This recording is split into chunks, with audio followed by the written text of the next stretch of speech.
Carol Mangold. I'm on the committee here for the Maya Conference, and this session is New Faces of Parkinson's, UC East 205. And today our speaker is Karen Smith. Karen is a former quality control specialist with Bristol Myers Squibb Pharmaceutical Company. After she was diagnosed with young onset Parkinson's disease at age 42, she focused her time on advocacy in the Parkinson's community. In 2012, Ms. Smith was selected to serve on the Parkinson's Disease Foundation People with Parkinson's Advisory Council, and in 2014, she was elected vice chair. In addition to volunteering as a Parkinson's Disease Foundation research advocate, she is also a committee of this organization's Women and PD Initiative, the first national coordinated effort dedicated to improving the health and well-being of women living with Parkinson's. She works to educate both healthcare professionals and people living with Parkinson's and has formed and facilitated a young onset Parkinson's disease support group. Let's welcome Karen. Karen, do I have a speaker or We don't have a mic. That's fine. I'm loud, thankfully. Parkinson's people gradually get softer. So I'm thankful I started out to be a really loud person. We're going to be real informal here. We've got a small group, which is great. And we're just going to have conversation back and forth. Anytime you have questions, stop me. It'll give me a chance to refocus and catch my breath. I will warn you if I start to get all twisty and jerky, that's the dyskinesia. Normally when I'm on spot, either in a happy situation, a sad situation in front of a group, that's when it kicks in. I've had 2 DBS surgeries. My battery's right here. And I thought about turning it down for this talk. If it gets too bad, I will stop and take it down. And the other issue is I had knee replacement here in town, and my left vocal cord was paralyzed, so my voice kind of comes and goes, so just bear with me. I'd like to ask, who in the room, does anybody have Parkinson's themselves? Okay, family members with Parkinson's? Got about 5 or 6, and healthcare workers. Do you have Parkinson's patients in your facility? Great. I'd like to introduce my daughter. Her name's Kelsey Smith. Right here. It was Smith for a long time. That's how she knows you. Yeah. She is here to help me today. She's the executive director of Solar Bronze Independent Living, but she's licensed in both the state and the federal, so she could work. And when we get to the part where we talk about how facilities can work to help Parkinson's patients live a better life, she may or may not have some insight in that, but she's very proud of her. Okay.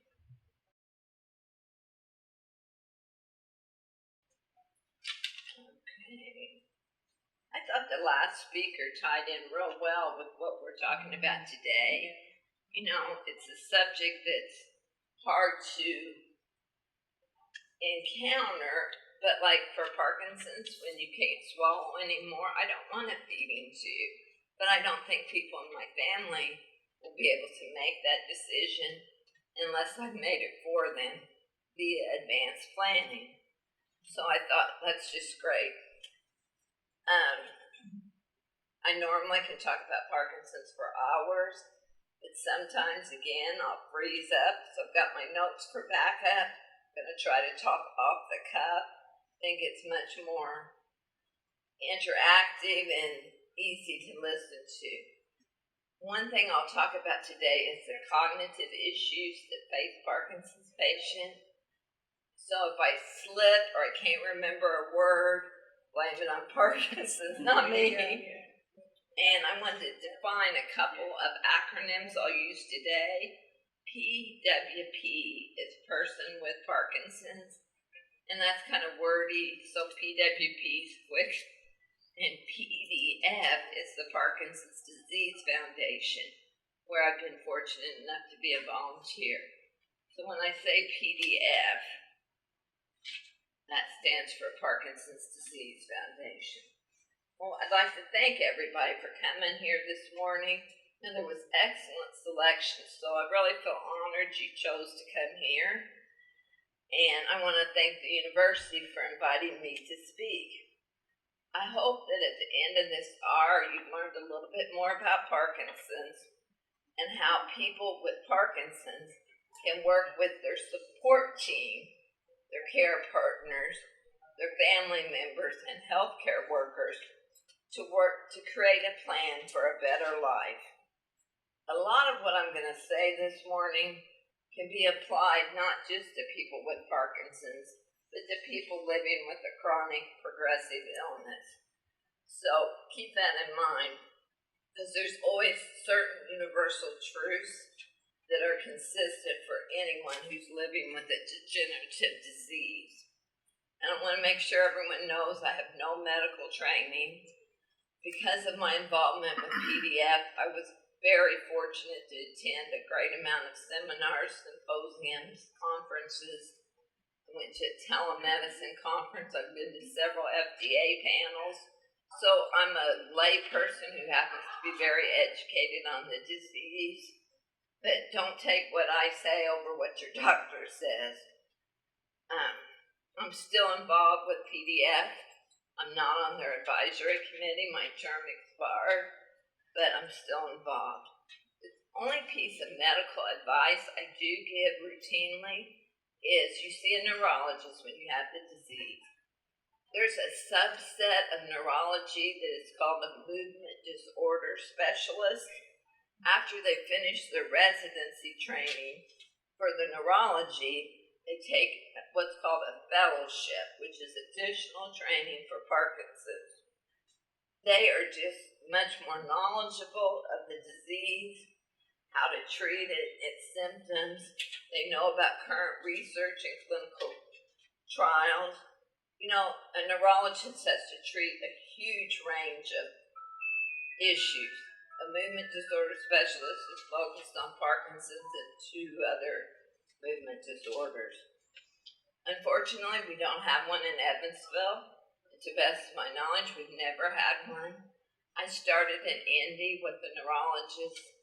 He moved to Cape Cod. Then I went to Louisville. He moved to New Orleans. And I've been at Vanderbilt for 3 years.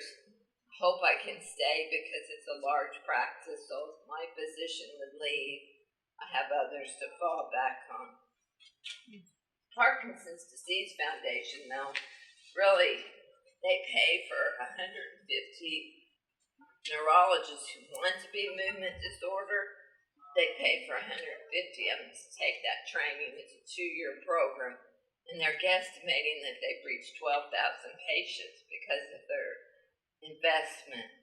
They also train nursing faculty. If anybody here is a nurse or wants to take it back, they have an awesome program, Safari, I cannot pronounce it, but they've trained 11,000 nursing students every year by training the trainer. Someone from your organization would go get the intensive training. It's paid for 100%, come back and train the rest. They're really also invested in research advocates such as myself. We are trained in what a clinical trial is, what questions to ask, what an IRB is, where clinical trials are, and we try to reach our community to impress upon them, you are living with the disease. Who has more at stake than you? If you can, get in these clinical trials, because it's our hope to find a cure that way. Any drug or procedure has to go through clinical trials. So somebody has to be the guinea pig. Because of my DBS, I haven't been able to participate in any since 2011 because they want to see what their drug is doing, not what your stimulator is doing. And because we don't have any movement disorders, specialists. There's a lot of people that see a local neurologist. Are they getting the best care? I can't say that, but I can say the neurologist is not nearly as trained as the movement disorder specialist. In the July 24th Courier Press, there was an article for the Deaconess Hospital, and they said they were building the orthopedic and neuroscience, and they stated with this new facility, they would better serve our patients and grow the healthcare services available in the region. The future of healthcare is bright for people of the tri-state. So some of us in Evansville that are involved or planning on going to Deaconess and meeting with them and say, do you have plans to bring a movement disorder on staff? If they don't, maybe we can sway them. And to me, that's just a great example of how individuals can make a difference. You know, we have a collective voice. If we say it loud enough and enough times, eventually it'll happen. So during our time together, I want to tell a little bit about my story and what brought me to where I am today, because it's kind of all tied together. A brief, very brief introduction to what Parkinson's is, so I think most of you know. And then I want to really focus on anybody with a chronic disease. How do you build your own support system and care team? And then how can care workers help their patients live their best life today? So I was diagnosed at 42, young onset. Went to my doctor in July, had a tremor. I did not go to my doctor. I had a tremor in my left ring finger, sitting in my mom's living room. I said, Mom, my finger won't quit twitching. She says, oh, it's nerves. By the end of that year, people I worked with were noticing and commenting. Nobody in the family had noticed, because I think people look at you closer at work. So we made an appointment with my family doctor, and he said, I'm sure it's not Parkinson's, but let's go ahead and test. We were not in that room 5 minutes when she said, you've got Parkinson's, see you later. So I had no information, not even a pamphlet, no one to call. All I could think was my grandmother was diagnosed in her early 40s. She died at 63 from complications of the disease. And you don't die from Parkinson's. You die from, for her lungs filled with fluid she couldn't swallow. So, anyway, I was utterly alone. When I think about getting that news today, I cry every time. But at the time, I was in shock. So, 60 plus years after my grandma was diagnosed, she took the exact same medicine I take today. Levodopa is still considered the gold standard for Parkinson's. We haven't come very far. And I'm going to share just something I wrote a few years ago that sums up what it's like to live with Parkinson's and the good things that have come with it. We're a community. We're a community of people that live with Parkinson's, a community of people who work as hard as they can and are dedicated to helping the current status of those living with Parkinson's. The community is made up not only of people with Parkinson's, but also their family and other loved ones. Make no mistake, Parkinson's does not just affect the person. It affects the entire family. The day that you get your diagnosis, many people's lives are changed. The person receiving the news suddenly feels their world rock. They've taken their first step on a long, unknown journey. The spouse or care partner wonders if his future or her future will hold all of the plans they've made for travel and leisure, or will it be consumed by caregiving? Will they be capable of being the caregiver? Both wonder how they will make it financially. They're faced with immense physician bills, medication, and the possibility of nursing home care. And when you're diagnosed at 42, you're not going to get nursing home insurance. The children of the person diagnosed wonder, will I have to deal with this one day? Great-grandma did, and Mom does. What's going to happen to me? And their world is turned upside down as they think, what will their future hold? Close family and friends, they're not sure what to say or do. They don't know too much about Parkinson's. A certain percentage will decide that I haven't heard of anybody dying of Parkinson's, and my neighbor was 85 and he's had it for a year and he's fine, so they just don't say anything. The other reaction comes from loved ones, and that includes a much wider sphere than family. They've taken time to learn about Parkinson's. They see when I'm having a bad day or my meds are wearing off, and they don't comment. They just step in and give me a little extra help. Because they know about the cognitive part of the disease, they don't comment when I can't find my keys or I repeat something I told them yesterday. They don't belittle me by saying, Mom, Karen, you already told me that should be Mom. They understand when we go to the theater, I'm going to have to get up and walk around because I can't sit that long. For a good number of years after my diagnosis, I didn't want to talk about it. If someone said, how are you? I said, I'm fine, and I moved the conversation to a different topic. I believe I didn't want to be seen as less than in other people's eyes. I didn't want sympathy, so I put the walls around me. If I didn't take Parkinson's out of these walls, I didn't have to examine it or contemplate what would the disease do to me over the years.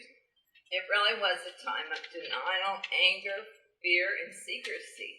My husband has been employed by Sabic for 37 years. I bet I was diagnosed 10 years before anybody he knew that he worked with knew, because he was the same way I was. He could shut inside. If you don't acknowledge it, you don't have to deal with it. But all this time I was thinking, what's going to come of me?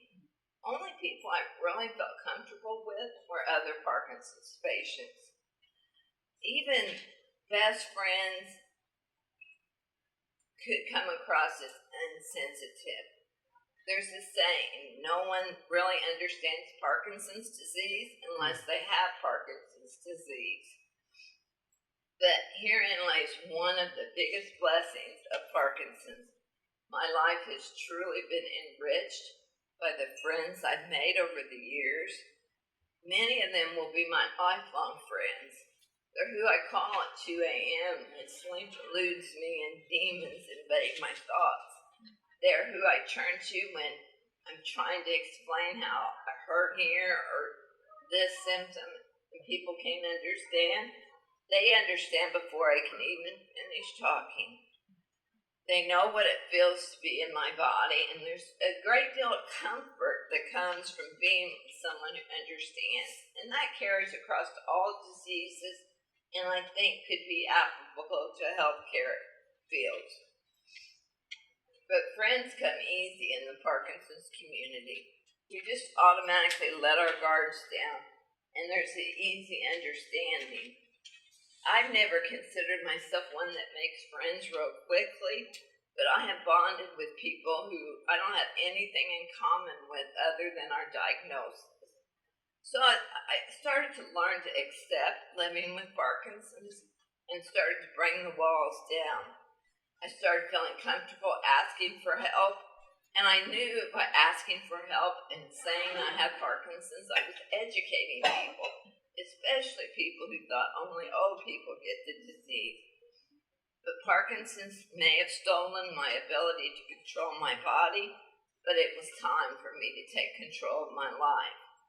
I left the workplace much earlier than I would have if I didn't have Parkinson's, so I thought, how am I going to spend these years? All my friends are still working. What am I going to do? My family and friends were first. I wanted to be there for them as much as I could. and I wanted to live my best life possible. But I also had to contribute in some way. When I worked at Bristol, I was in charge of many projects and teams. I got my sense of self-esteem from work. No one said, "Oh my gosh, you cleaned the house today." But at work, I got fed. I felt like I'd lost my left arm when I left. So I decided, well, I'm going to try to work for advocacy for the disease. And all of a sudden, I had my answer. For those of you that don't choose advocacy, if you're diagnosed, you have to find something you're passionate about. I don't care if it's gardening, bird watching, working at your church. Maybe you used to knit, and now you can't because of dexterity issues. Find something else. Parkinson's comes with depression almost every time. As you lose the dopamine in your brain, your serotonin level drops, and that affects your mood. Not to mention, many people have cut themselves off from people or activities that they previously enjoyed. So that's one of my biggest points, is find something that makes you happy. Can I get a time check on time? 48. Oh, I have till 11:30. Okay, got a little worried there. But anyway, you can never do what you think is best. So I just decided I'm going to do small things and they're going to make a big difference. And with that attitude, I took off and I gained some confidence along the way. We've got the two universities here in Evansville, and I have found that speaking with them is so rewarding. They usually call me in once a year, and I shouldn't say this, but the Parkinson's nursing book covers 1 page in Parkinson's disease. So for them to meet a real life person that can interact, answer their questions, tell them my background is immensely rewarding to them.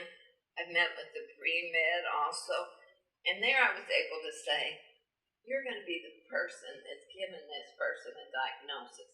How can you help them? And we could talk through that. Okay. I have to share one of the things I'm really proud of was the Parkinsons Foundation decided that women were not treated the same as men when they had Parkinson's. Do you know, in clinical trials for years, women were thought of as small men. So they tested their drugs on men and then just lowered the percentage for a woman based on weight difference, not taking into any account hormonal differences, all that stuff. So we have these women across the United States, and in our opinion, women are the matriarch of the home. They're the tent holder. They schedule the dinners. They buy the gifts. They continue the traditions. All of that. But at the same time,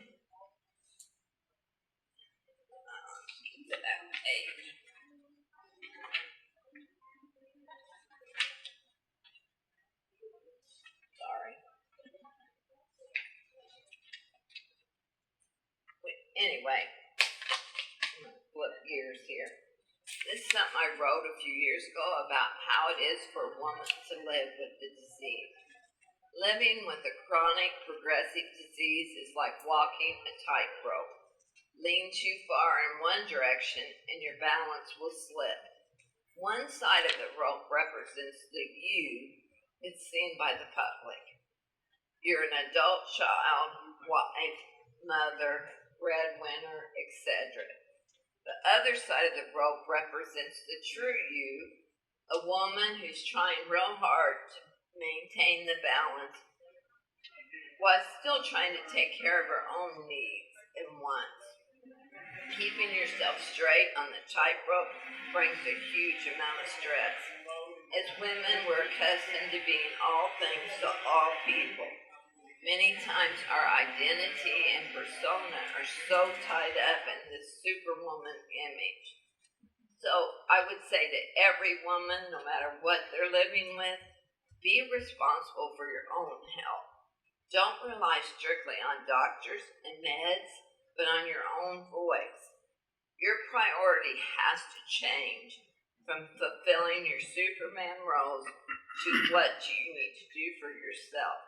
And there's going to be guilt accompanying that change. You're going to feel it. Medical issues are so complicated now that you really have to educate yourself, but at the same time, you have to have trust in your medical team.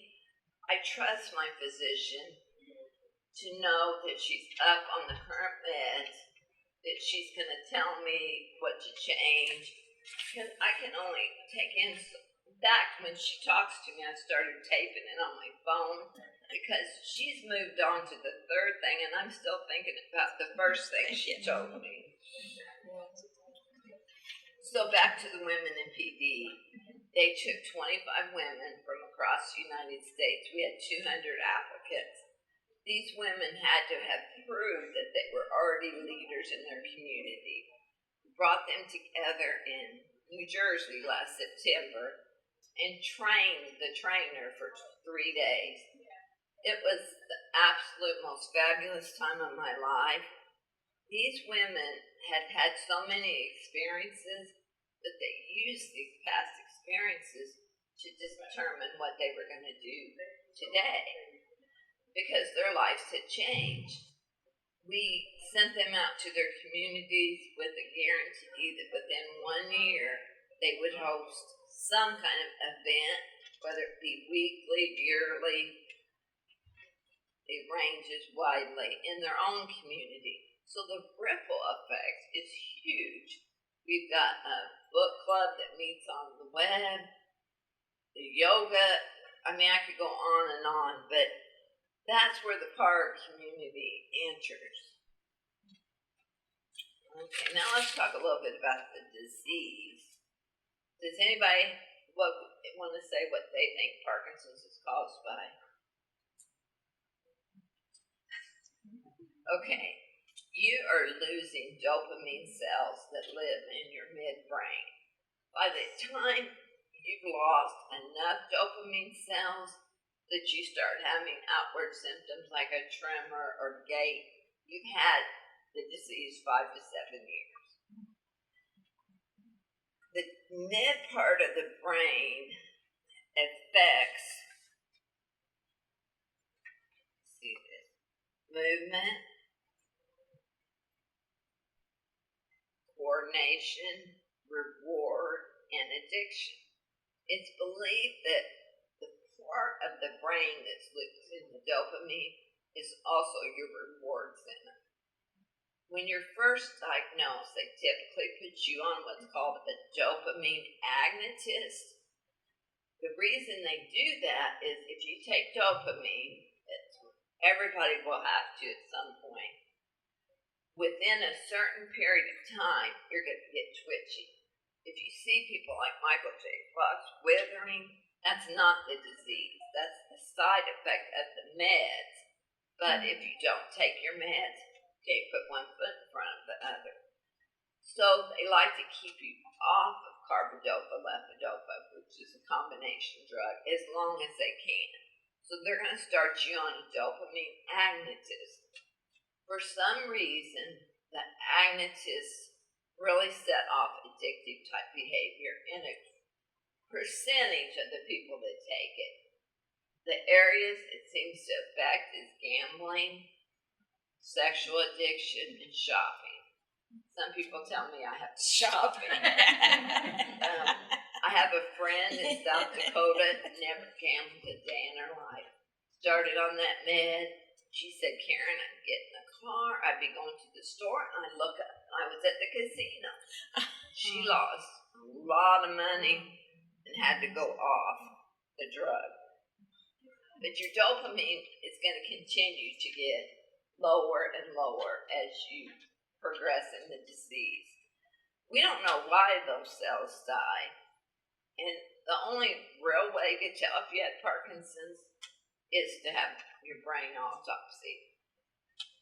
What they do, there is a FDA-approved test called a DAT scan, but it's not 100% accurate, and it's only about 5 years old, or been approved by FDA about 5. What they do is take blood work to rule out high levels of something, I can't remember, that causes Parkinsonian-like symptoms, copper. They take a CAT scan to rule out a tumor in the brain, which again can cause high levels. And if you pass both of those, but you still have the symptoms, and maybe they'll look at loss of smell, things like that. But they do a physical exam. People with Parkinson's don't swing their arms. You probably don't notice it, but watch next time. We don't swing our arms. Your gait is affected. So where was I heading? Okay, so they put you on Parkinson's meds. If you respond, you now have your diagnosis. If you don't respond to those meds, they start over.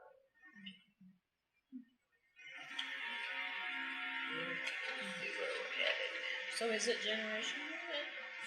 Most doctors that I've spoke with consider it part environmental, part genetic. They say it's like a match and a flame. You have to have the match and the oxygen to create the flame.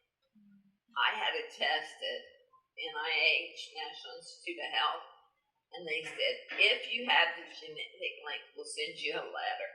Well, I didn't get the letter, but I wanted to know 100%. But I never could get an answer. Well, you didn't get the letter, you're fine. No, I want a letter that says you do not carry. With my grandma being diagnosed so early and myself, I find it hard to believe I don't have a genetic predisposition. You know, a lot of people think Indiana, we live near the farms, you know, maybe pesticides. I worked with a large number of chemicals at Bristol Myers, and back in the day, we did not take safety precautions like we did later in my career. If we had a national registry, we could perhaps see pockets of people with the disease and say, well, this is near manufacturing facility that has phosgene. Maybe that's a link. But we don't have a national registry. So we've kind of covered the outward symptoms, but what people don't know and don't understand is the non-motor symptoms. For me, the non-motor are hugely more significant to my life than the motor. I can live with some pain, I can live with some twitchy, I can live without ever sleeping, but I prided myself on keeping all the balls in the air. And by the way, Kelsey was 9 when I was diagnosed. So I had 2 teenagers and a 9-year-old, a husband who worked swing shift. And that child did not get raised the same way as the other 2. I really have a lot of guilt over that. Thankfully, she was very independent, very self-motivated, because I fell into a hole for several years, and I'm just grateful she came out the way she did. So I was talking about the non-motor symptoms. I prided myself on multitasking. I waited till the last minute to do everything, and I got it done. I can't do that anymore. I have to really think about something, work through it, and prioritize what has to be done. And I don't know when I wake up what's today going to be like. Some days I wake up okay. Some days I wake up and think, God, my mind's cloudy, my body's numb. I don't want to get out of bed today. But because I have an objective, I do get out of bed. Some of the other non-motor symptoms are sleep, constipation, bladder problems, sexual problems, excessive saliva, and I do have that problem, weight loss or gain, vision and dental problems. Fatigue is huge. No matter how much rest you get, most people have a lot of fatigue, depression, fear and anxiety, and memory difficulties, slow thinking, confusion, and in some cases, dementia. Seeing my mom in the Alzheimer's unit, that's my greatest fear, is I'm going to be there. But I had a doctor explain at a conference one time something that made a lot of sense to me. Well, I'm going to pretend like I have a pen. He held up a pen and he said, if you have Alzheimer's, you don't know what this is or what to do with it. If you have dementia, you don't remember what it's called, but you know what to do with it. So I thought that was Quite a bit. yeah, and it was something that stuck with me. So now we're going to jump to how to form your own support team. Why do you say something about your DBS? Okay. In 2011, I had deep brain stimulation, which is the latest and greatest for Parkinson's. Does not stop the progression of the disease, does not stop the severity of the symptoms. Some of them it does. It does not help with your gait. I did right brain, just left side, because you're normally predominantly affected on one side and it gradually moves to the other. My neurosurgeon at the time did not recommend getting both sides. Don't ever get just one. Get both, because you're not going to want to go through it again. So I had it in Louisville, shaved a part of my head about that big, woke up feeling like Superwoman, which they said is a honeymoon effect. Your brain sees a new substance and reacts, but it unfortunately wears off in a week or two. So for a couple of weeks, I thought, damn, this is great. Had that one, and last year I decided my husband's getting ready to retire in a year. I think I better get the other side. And I did it at Vanderbilt. It was a totally different experience. They both were done wide awake. At Louisville, I was laying flat on a bed with a cut up from my face. In Vanderbilt, I was sitting in a chair and I had a bunch of pillows under my arm. I had to shave my entire head a week before the surgery, and I had 2 huge scars. I didn't recover from that surgery near like I did the first. The anesthesia seems to be real hard on me. I didn't notice the huge benefit because I'm not that affected on my right side. So it's left side, left brain, right side. But they both hook up to the same battery. I always like to show people my battery. And it runs up my neck into the brain. You have to have your battery replaced typically every 3 to 4 years. However, mine's still doing great. I have a very low volt. I don't use a lot of, electricity from it. So I'm hopeful that mine will last for a couple more years. I'll show you my remote. The doctor gives you certain parameters that you can change, and then the rest of them you have to get there. I know a fellow that changes his every time he goes golf.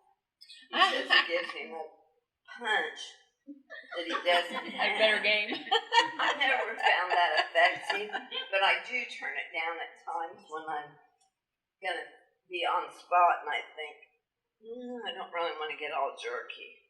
So I have an A and a B for both sides. How does it actually help you? You said the things that it doesn't do. So what? It stopped my tremor 150%. I mean, I have no tremor, and I had a terrible tremor. I see.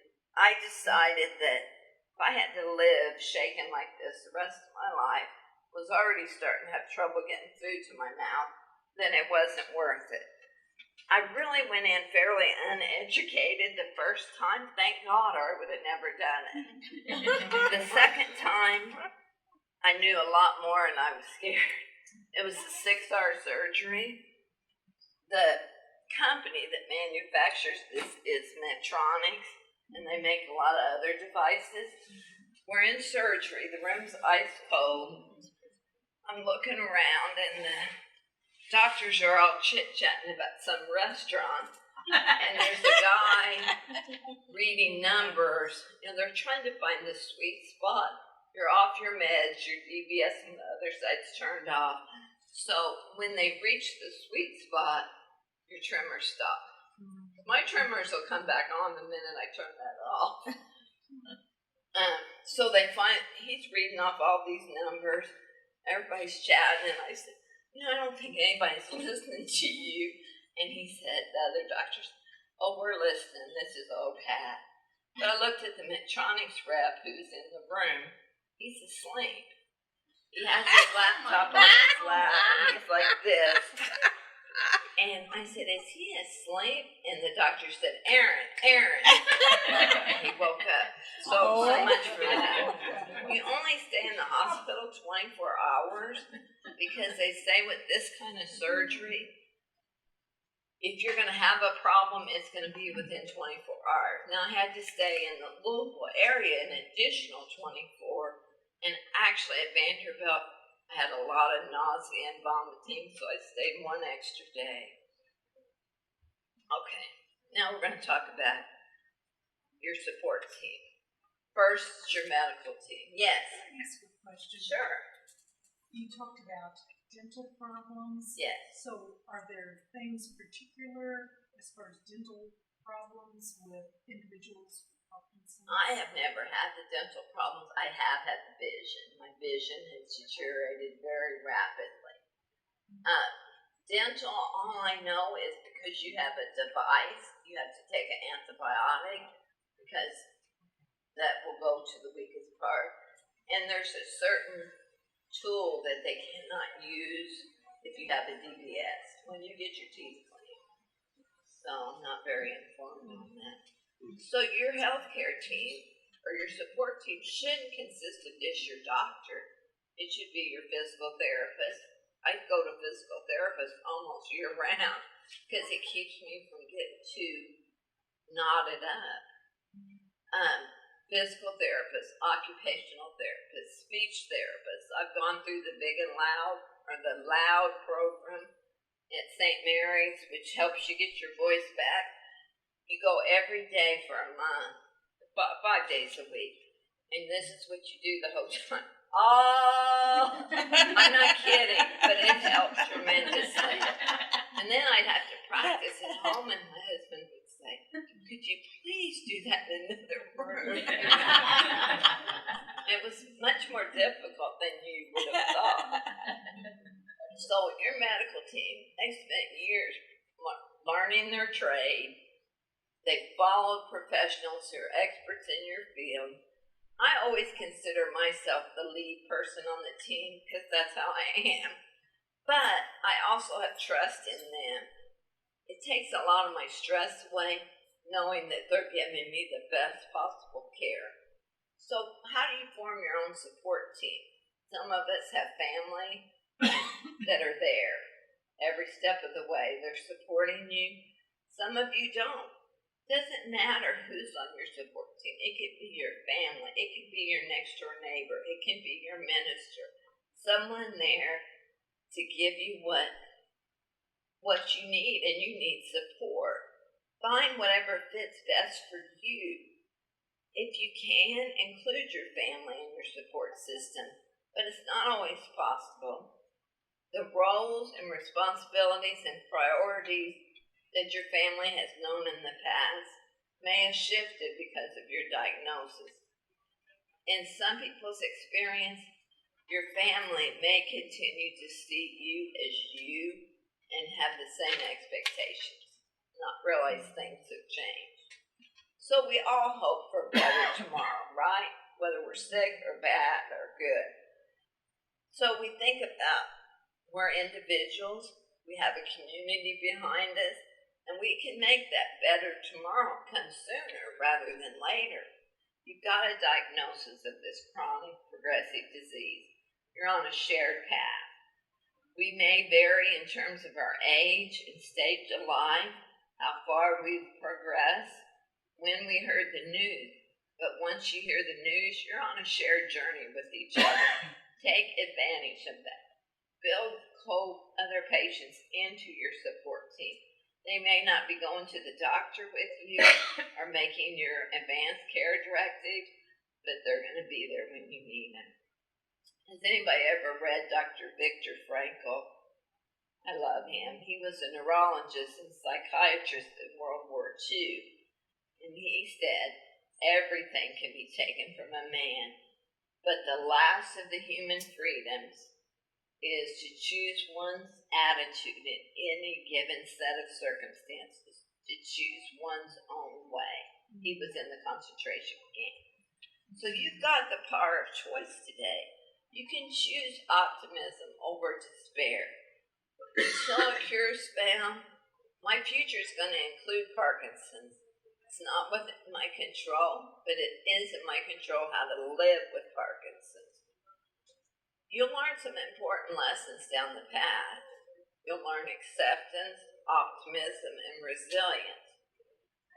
I looked up the definition of optimism, and it was defined as happiness and confidence about the future. If I choose optimism, that can change my perspective of my daily life. Lets me let go of what is no longer the truth and let me accept what is the truth. Okay, now we're going to get to your healthcare team. Join a support group. The healthcare facilities offer a support group at your facility. Might be a small one, but it's a benefit to your patients. Exercise. Keep forming that change your mindset. Work on problem solving and cognitive restructuring to teach your patients more. Learn how to manage your stress. Simple tasks can drive you insane. I was trying to do something with a button the other day, and I thought I would scream and kill someone. And that would have never affected me like that 20 years ago, but it does now. Ask for help. People want to help. They need to help, but they don't know. If you're a religious person or a spiritual person, that can give you a great deal of comfort. It does me. It helps me not. I don't think why me, I think why not me. Become your own advocate and find your passion. So, in your best case scenario, your healthcare team is going to realize that you need more than medical therapy. You need healing on an emotional, physical, and psychological level. That's where your support group, your religion, your healthcare team all come in. When I left that neurologist's office that day, I was lost. I didn't have anyone to call, and I felt like I had been defeated. If a physician or a healthcare worker could have handed me some literature, the Parkinson's Disease Foundation prints a huge amount of literature, 100% free, shipping's free. Have something to hand to your people, hand to their family members. The best piece of literature I've ever found is from Parkinson's Disease Foundation. It's a resource guide. It's about that big, spiral bound, and about that fat.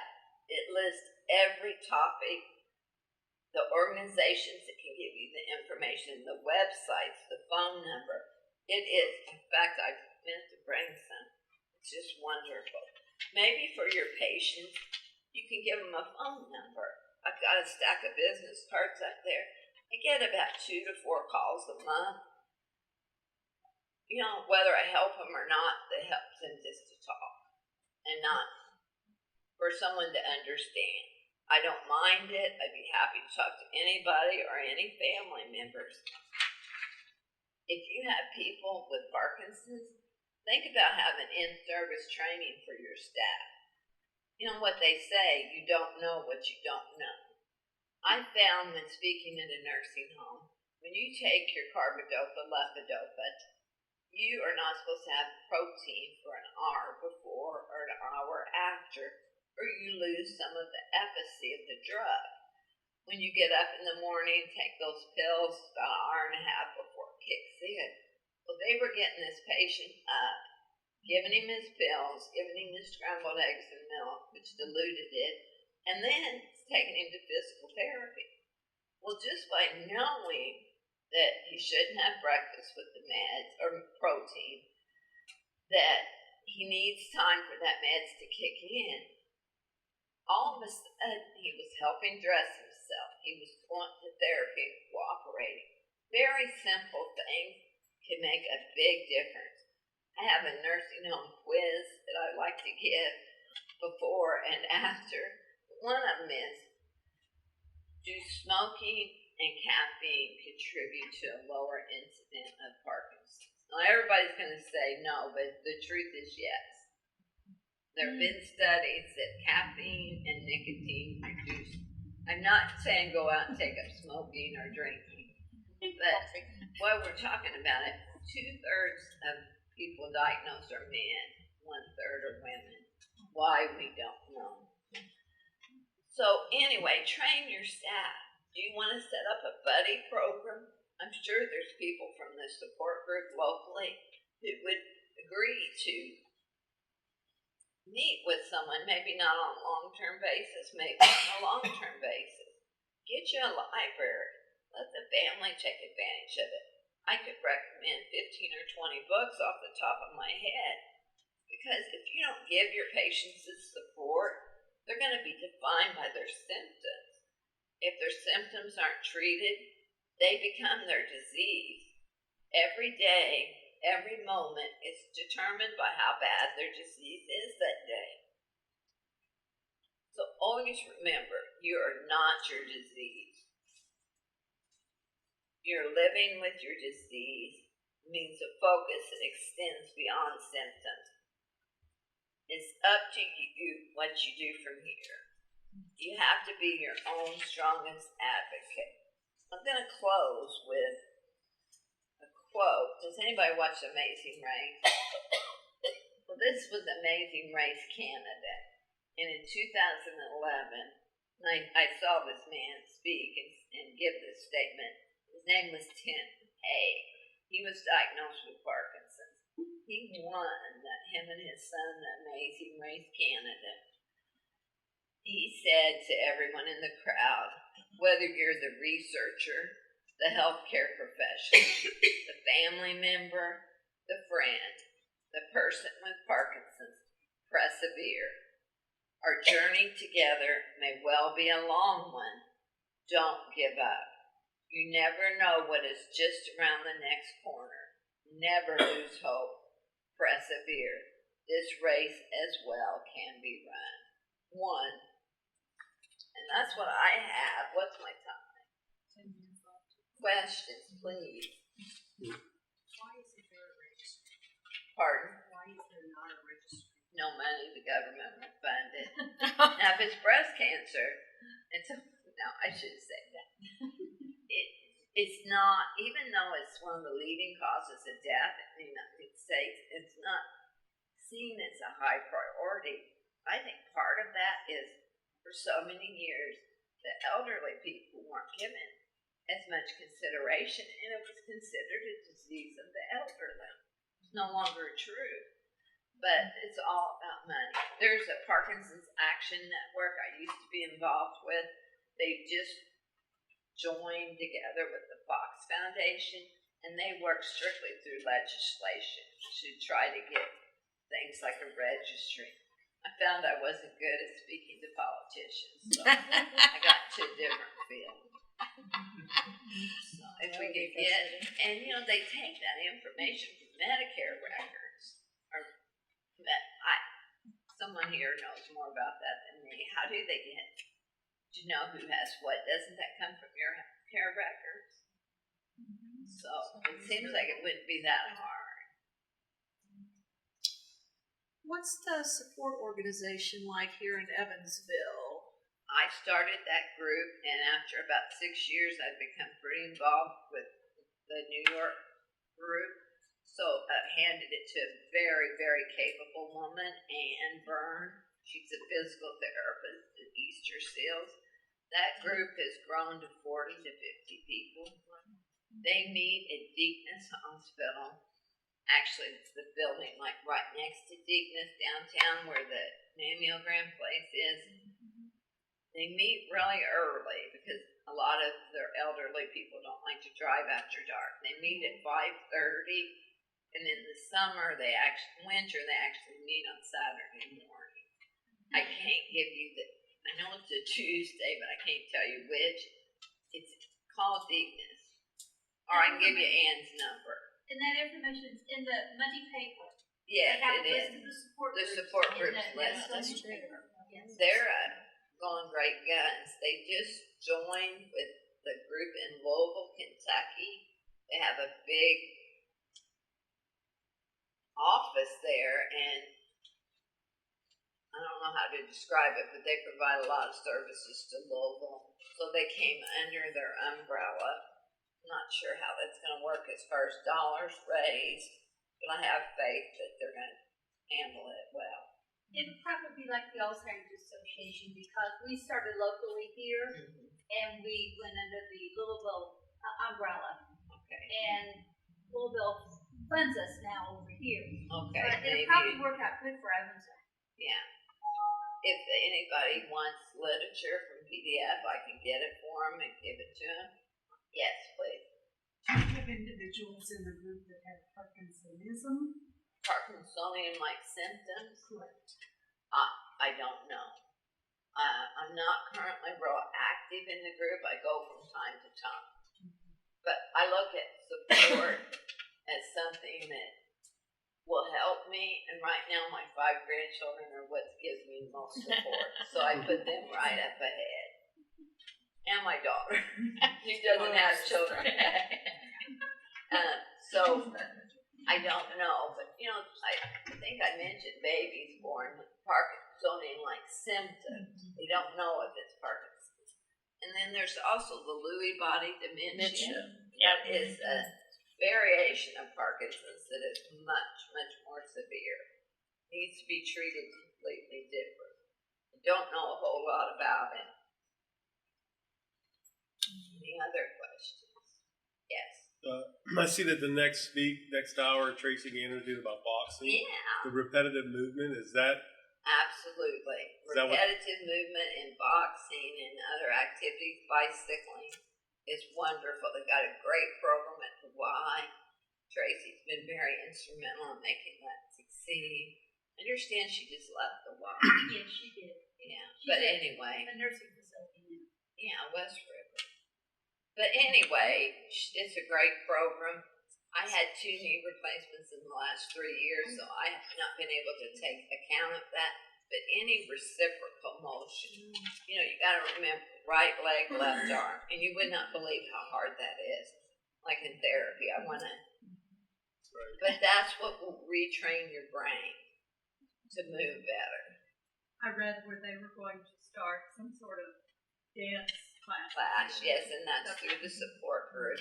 They've also started a small group called Movers and Shakers. It's more of a social, and we're looking at starting some lunch programs, like a lunch and learn. We've tossed out, I don't know if there's any interest in forming a women's support group that's more social than lectures, more to just get the support you need. I thought, when I read that, because I get their emails, I thought, Movers and Shakers, and I thought, I don't know what that name, and so I said something, and well, you have to keep a sense of humor. I don't know how I feel about it either, but some friends of mine call themselves Parkies, and I don't like that.